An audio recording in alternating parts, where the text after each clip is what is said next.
si fori ka me ndonë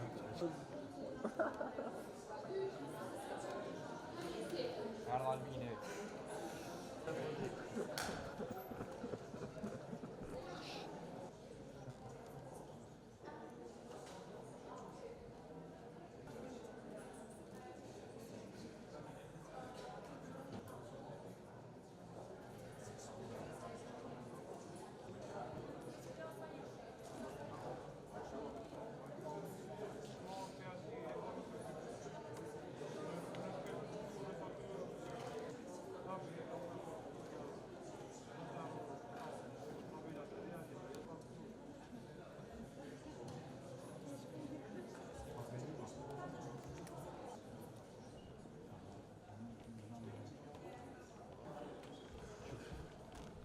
Nismo.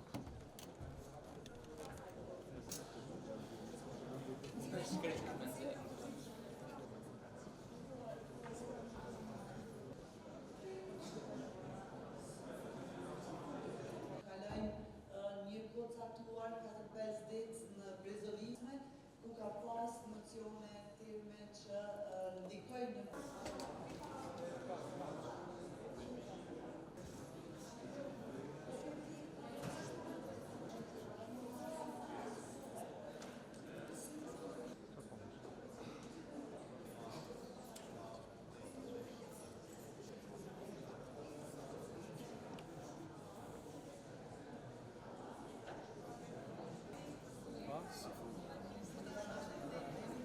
Ja, hajde edhe të në.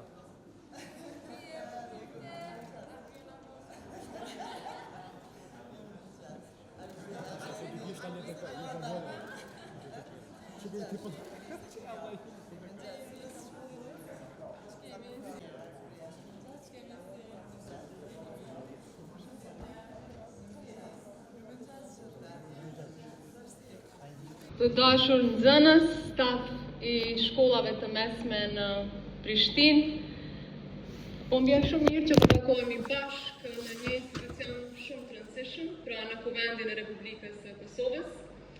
Tash ka ftyra të reja, sepse këtu në Kuvend jemi mësuar që të shohim ftyrat e njëjta pothuajse, por sot Kuvendi natyrisht është shumë më I mirë, është shumë më ndryshe, prandaj të gëzohem që sot po e nisim ditën me një aktivitet sikurse është ky, pra më 10 dhjetor në ditën ndërkombëtare për të drejtat e njeriut. Leoni që të përshëndes edhe ministrën Agavci, kolegën time, me të cilën kemi pas bashkëpunim shumë të mirë. Ju e dini që unë pothuajse 5 vite kam qenë ministre e drejtësisë dhe nuk mundem që sot të mos e adresoj një prej fenomeneve më të rënda me të cilat përballet jo vetëm shoqëria jonë, po kudo edhe shoqëritë tjera. Duke qenë që ne jemi sot në përmbyllje të 16 ditëve të aktivizmit kundër dhunës me bazë gjinore, siç e dini fillojmë me 25 nëntor, pra në ditën kundër dhunës në familje, dhe mbarojnë sot, pra në ditën për të drejtat e njeriut. Pra është jashtëzakonisht e rëndësishme që të adresojmë dhe të jemi bashkë në fushata, por jo vetëm 16 ditë, por edhe çdo ditë tjetër që të angazhohemi kundër dhunës në familje. Pra 25 nëntori, me të cilën nis kjo fushatë, nuk është thjesht një datë në kalendar, është një thirrje ndërkombëtare për ndërgjegjësim, për reflektim dhe për veprim.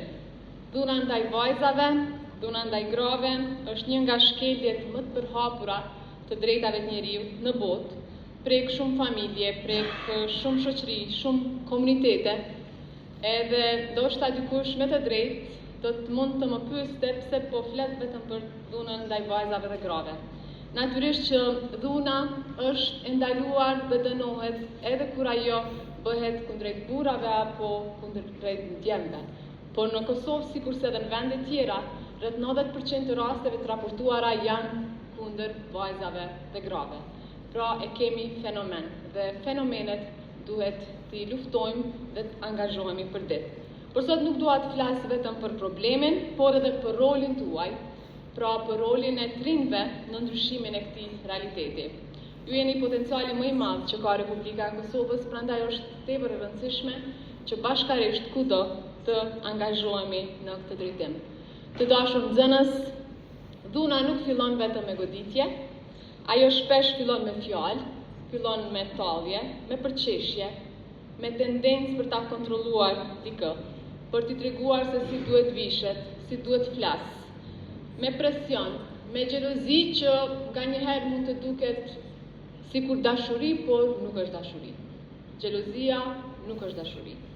Fillon me rrjetet sociale, me komente fyse, me shpërndarje të fotove pa leje, fillon me normalizimin e sjelljeve që nuk janë normale. Por njësoj siç fillon me gjërat vogla, edhe ndryshimi fillon me gjërat vogla. Dhe ky ndryshim fillon me ju. Ju si të rinj keni fuqinë që të formoni kulturën e brezit tuaj, një kulturë ku dhuna nuk pranohet, ku respekti vlen më shumë se forca, ku vajzat dhe gratë trajtohen si të barabarta, si partnere, si njerëz me dinjitet dhe me të drejta pra të barabarta. Ne natyrisht që konsiderojmë që mendimi ndryshe është krejt normal. Shpesh e marr shembullin me ministrën Agofci në diskutimet qoftë në organizatën tonë, qoftë në institucion, qoftë kur kemi qenë në qeveri, kemi pas mendime ndryshe. Është krejt normale dhe është shumë e mirë së ardhur.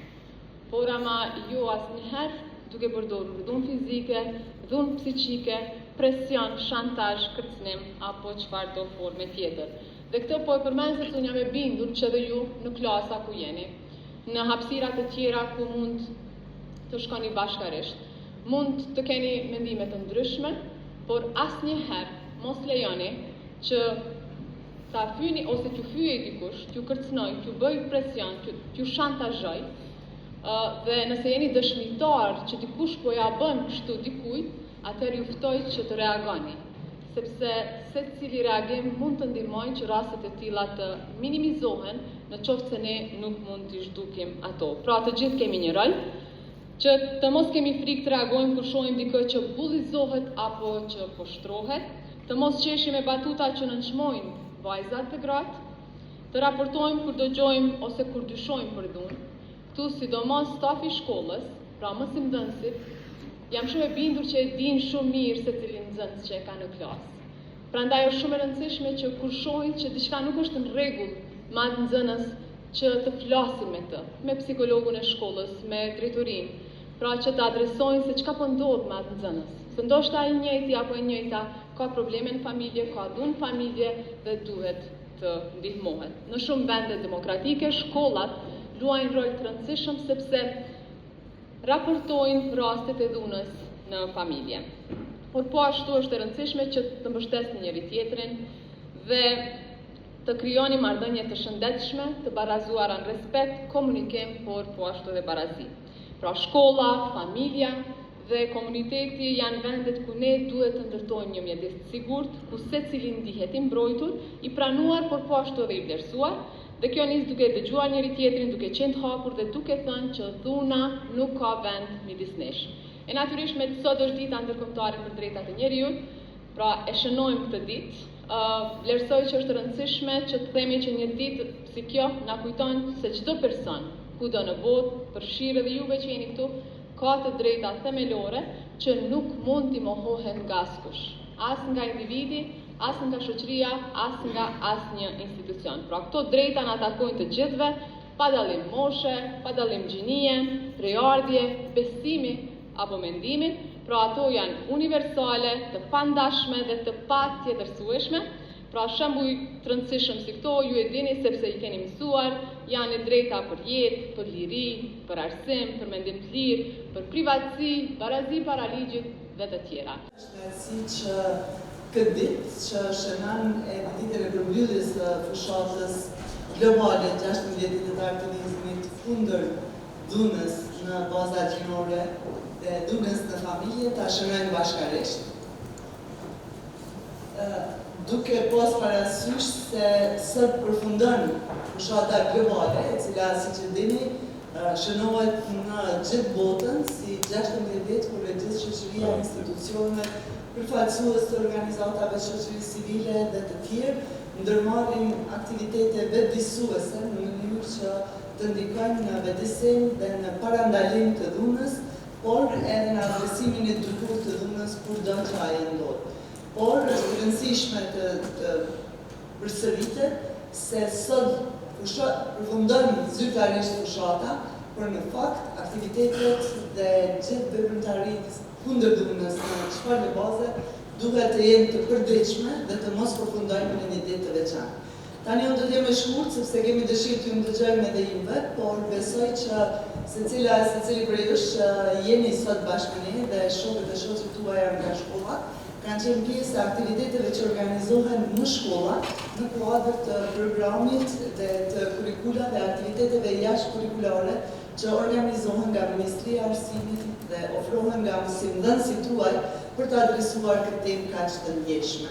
Pikërisht këtu në kuvend, ne si deputet kemi miratuar dhe kemi bërë pjesë të legjislacionit tonë edhe Konventën e Stambollit, e cila pastaj si Ministria e Arsimit është kthyer edhe në dokumente të shumta udhëzuese materiale për mësimdhënësit, për profesorët që përmirësojnë, zhvillojnë kompetencat e tyre, që në punën që e bëjnë me ju çdo ditë në shkolla, të ofrojnë gjithë njohuritë e nevojshme dhe zhvillojnë kompetencat tuaja në jo vetëm në vetëdisim që ju vetë që ndroni sa më larg dhunës, por edhe që të ndikoni që shoqet tuaja të jenë në linjë me parimet që kërkohen, në respekt për njëri tjetrin dhe në rastet kur identifikohet dhuna të kemi adresë ku e adresojnë të njëjtën qofshin ta mësimdhënësit, psikologët shkollor, shokët shoqet, sepse edhe klubet në shkolla bëjnë një punë të jashtëzakonshme.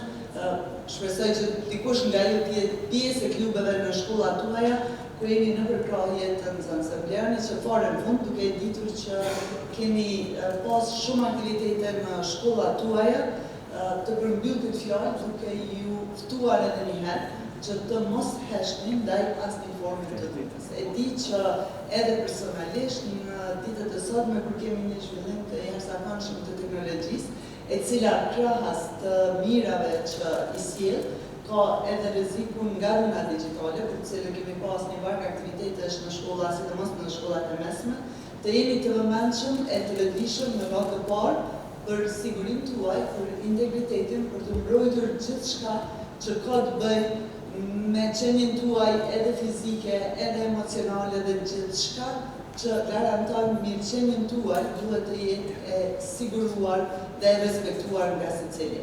Dhe pas kësaj, pra për kujdeseni për veten tuaj, punoni angazhoheni çdo ditë që shokët dhe shoqet tuaja po ashtu të ndjehen të sigurt në mjediset, në shoqërinë, në shkollë dhe në gjithë ambientet ku ju jeni.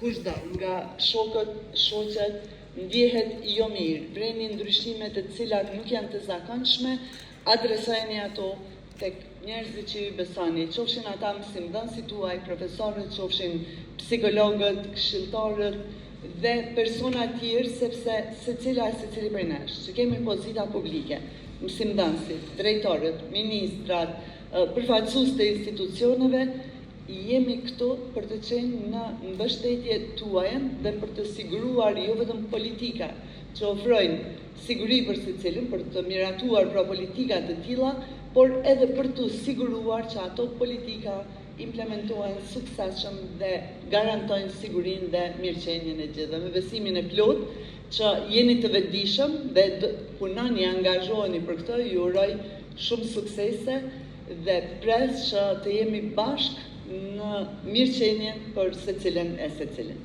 Faleminderit shumë që jeni në këtë.